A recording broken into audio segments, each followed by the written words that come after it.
పెత్తనం ఏదనేది సమస్య కాదమ్మా. ఆడపెత్తనం అనేది సాధారణంగా తెలుగులో ఒక వ్యతిరేకమైన మాటగా ప్రచారంలో ఉంది లోకంలో.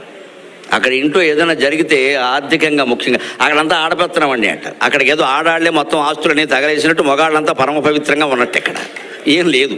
అలాంటి అవకాశాలు లేవు. రకరకాల దుర్వ్యసనాల పాలై ఆస్తులు తగలేసిన వాళ్ళు మొగాళ్లే. నిజానికి కావాలంటే ఆడవాళ్లే ఆస్తులు ఇంకా నిలబెట్టారు, కాపాడారు, ఖచ్చితంగా సందేహమే లేదు అందులో. ఏమో నేనేం పక్షపాతం చేపట్లే. నేను పంచాయతీ ఎన్నికల్లో మున్సిపల్ ఎన్నికల్లో పోటీ చేయట్లా.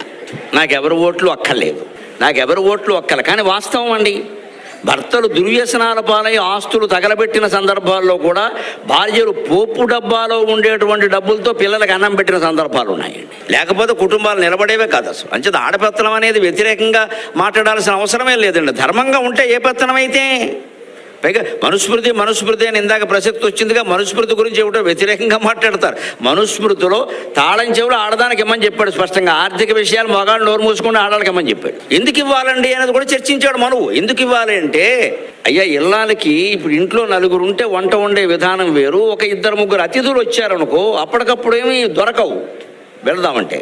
ఇంట్లో బంగాళదుంపలు ఉన్నాయనుకోండి, కొంచెం ఉల్లిపాయలు కూడా ఉన్నాయనుకుందాం, అప్పటికప్పుడు ఏం దొరకవు కదా బయటికి వెళ్ళడానికి. ఏం చేస్తుందట, బంగాళదుంపలు తక్కువ వేసి ఉల్లిపాయలు ఎక్కువ వేసేస్తుంది ఆటు. ఎన్ని ఉల్లిపాయలు వేసినా దాన్ని బంగాళదుంపలు వేపుడే అంటారు కానీ ఉల్లిపాయ వేపుడు అని అనరు. అదే మరి లౌక్యం అంటే. ఇది ఇళ్ళ తెలివి. ఇంటానికి తెలివి ఉండదు. పెడితే పెడతాడు, లేకపోతే మా కుదరదండి ఎప్పటికీ మా ఇంట్లోనే లేవనేస్తాడు. ఇలా ఊరుకోండి అలా అంటే బాగుండదు, రమ్మనండి మీకు ఎందుకు నేను చూసుకుంటాను కదా అంటుంది. అంతే, ఏదో చేసేస్తుంది మాయ.